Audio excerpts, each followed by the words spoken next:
শুভ সন্ধ্যা বন্ধুরা। আশা করি আপনারা সকলে ভালো আছেন, সুস্থ আছেন, সুন্দরের সাথে রয়েছেন বরাবর।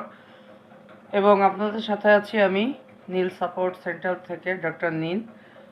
আসলে আমরা আজকে যে বিষয়ে কথা বলবো অত্যন্ত গুরুত্বপূর্ণ একটি বিষয়। এটা নিয়ে আসলে অধিক ভূমিকা করার কিছু নেই। স্ট্রোক বর্তমান সময়ে সবচেয়ে বেশি মানুষ বাংলাদেশে মারা যাচ্ছে, বিশেষ করে এশিয়ার দেশগুলোর মধ্যে বাংলাদেশ অন্যতম। তো আমরা অনেকেই একে অ্যাসিডিটি বলি, কিন্তু স্ট্রোক কিন্তু একদিনে হয় না। স্ট্রোক হওয়ার আগে আপনার শরীর 3 থেকে 6 মাস আগে থেকে কিন্তু সিগন্যাল দেয়।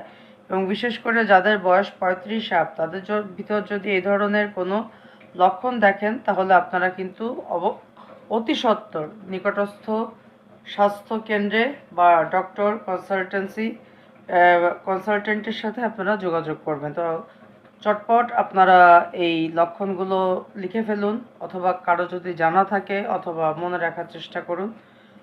এই লক্ষণের সাথে আবার অ্যাসিডিটি আমরা অনেকে গুলিয়ে ফেলি, বা স্ট্রেস, যেটাকে বলি আমরা হচ্ছে দুশ্চিন্তা, উদ্বিগ্নতা, এর সাথেও মিল রয়েছে। তো বিশেষ করে প্রথমে আপনার বুকের মাঝখানটাতে খুব প্রচণ্ড ব্যথা হবে, মনে হবে কেউ চেপে ধরে রেখেছে।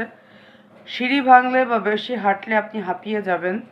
আপনার এই ব্যথা যে শুধু বুকে করবে এরকম না, এটা আপনার ঘাড়ে অথবা বাঁ হাতের দিকে বা কোনো একটি অঙ্গ অবশ লাগতে পারে। এবং আপনারা অতি অল্পতে আপনাদের হাঁপানি যেটাকে বলে, যে হাঁপানিটা আসবে, শরীর ঠান্ডা ঘাম দিবে এবং বিশ্রাম নিলে আপনাদের ভালো লাগবে তখন। এবং আপনাদের মধ্যে যে মানসিক অস্থিরতা, এটা কিন্তু সবসময় ওই সময়টায় কাজ করবে। তো সবসময় ইমিডিয়েট চিকিৎসার জন্য আপনারা অ্যাসপিরিন জাতীয় ওষুধ জিহ্বার তলে আপনারা দিতে পারেন। এবং যাদের হাইপার অ্যাসিডিটি রয়েছে, অর্থাৎ অতিরিক্ত গ্যাস রয়েছে, তাদেরকে অ্যাসিডিটির একটা ওষুধ দেওয়া যেতে পারে অমিপ্রাজল গ্রুপের, সার্জেল অথবা ইসোটিড মাপস, এখন একটা ভালো ওষুধ এসছে। এই ওষুধগুলো ট্রাই করা যেতে পারে, তবে কোনো অবস্থাতেই কিন্তু কনসালটেন্সি বা ভালো ডক্টর, এমবিবিএস সার্টিফাইড ডক্টর ছাড়া কিন্তু এই ওষুধগুলো দেওয়া যাবে না।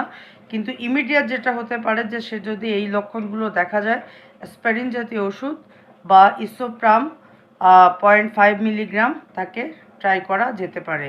তো তারপরেই তাকে স্বাস্থ্যকেন্দ্রে আপনারা মুভ করাবেন, কারণ চিকিৎসা 24 ঘন্টাও না, মানে 6 থেকে 8 ঘন্টার মধ্যে তাকে চিকিৎসার আওতায় আনতে হবে।